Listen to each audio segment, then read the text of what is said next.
4 years after the historic signing of the Abraham Accords, one must ask, is the process to establish peace and normalize relations between Israel and the Arab states still alive or just a pipe dream? Well, joining us is one of the negotiators of the Abraham Accords, Robert Greenway. Mr. Greenway is director of the Allison Center for National Security at the Heritage Foundation. Israel's war against Hamas in Gaza brought the normalization process to an abrupt halt. So is the Abraham Accords peace effort on life support? What are the prospects that the process will be revived? Well, thanks for having me. And it's a great question. I would say that the Accords haven't halted because trade this year, year over year, continues to expand between the existing Abraham Accords member countries. And that's in spite of the horrific attack of October the 7th and what we've seen, I think, in the media. The one exception to all of it, of course, would be the country of Sudan, which was unfortunately thrust into a civil war as the result of bad policies. But look, the Biden-Harris administration has really placed boundaries around it by supporting Iran's integration into the region and isolating Israel. And as a result of it, the Accords are not expanding as I think they should have, and they were on a trajectory to do so under President Trump, who brokered them. And look, I'd also say that you have two contrasting visions of the future of the Middle East. One is where peace and prosperity is possible, and that's what the Abraham Accords reflects. The other is chaos and conflict, and that's what the policies of the Biden-Harris administration have wrought, unfortunately.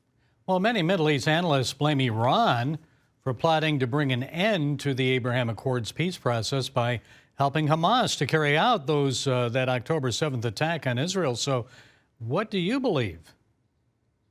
So I think Iran certainly is responsible for what we're seeing. But again, they've been given the resources as a result of no sanctions enforcement. And so unprecedented revenue has fueled the axis of resistance acting at the direction and control of Iran, including Hamas in Gaza.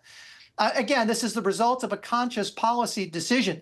I do think the result of the attack in October was partly due to what they thought was the possibility of Saudi Arabia and other countries joining the Abraham Accords. But the reality is, I think it was much less likely because, again, as long as the U.S. is going to engage with and appease terrorists and state sponsors of terrorism like Iran, it's very difficult to make a pitch for the countries in the region to broker a peace agreement with Israel as a result of it.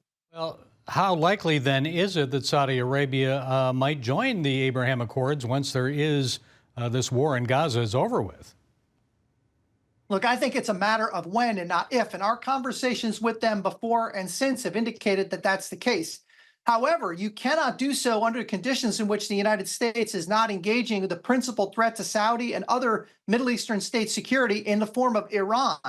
And so you cannot hope to broker peace, and while at the same time we're fueling aggression from the principal threat in the region. And so that's the reason you can't be both arsonist and firefighter, as the Biden administration is attempting to do, and they're failing, not surprisingly. So I think it will happen, but it only will happen when the United States chooses different policy, almost certainly under a different administration. Well, we know Donald Trump would work to convince other Arab nations to join in that peace effort that was started by his administration. So you say Biden. How about Kamala Harris? Would she also move forward to negotiate normalization between Israel and her Arab neighbors, or would we have much more of the same?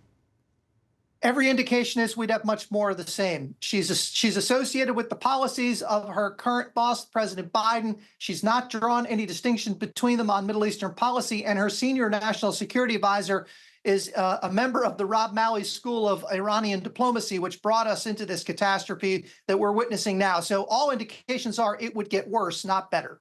So would you see more money going to Iran?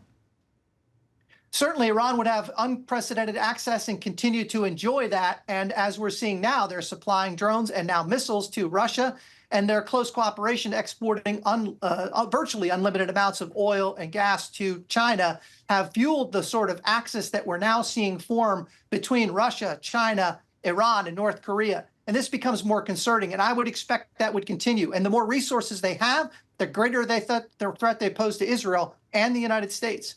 How about their access to advanced weaponry? I mean, that missile that the Houthis recently fired, that was pretty advanced, was it not?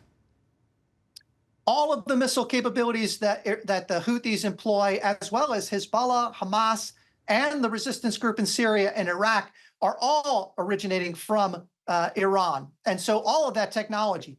Now, it's advanced in the sense that it's a lot for a terrorist organization. It's not advanced in comparison to a major state like the United States. But the problem is that we're now trading extremely expensive munitions for incredibly inexpensive munitions. We've lost 10 MQ-9 Reaper drones over Yemen in just the last year and a half. Those are $32 million a piece without payload and munitions, and we're losing them to missiles that cost between $50,000 and $70,000 a piece. It's not a fair trade, and it's bleeding us. Well, how concerned then are you about Iran's proxy war evolving into a more direct conflict between Israel, Iran, and other powers from outside the region? That risk has been climbing every day since the policy of appeasement was first indulged beginning in 2021. And we've seen it accelerate since. And so after the direct attack in 15 April from Iran against Israel with over 320 missile drones and short-range ballistic missiles, we've seen the probability of escalation increase. They're in a daily threat now from Hezbollah launching munitions in both directions and facing, as we know from this weekend, direct attack from the Houthis as well. So the probability of regional escalation continues to climb. And again, it's all fed by appeasing Iran. Okay, Robert Greenway, thank you for sharing your insights. We appreciate it. Thank you for having me.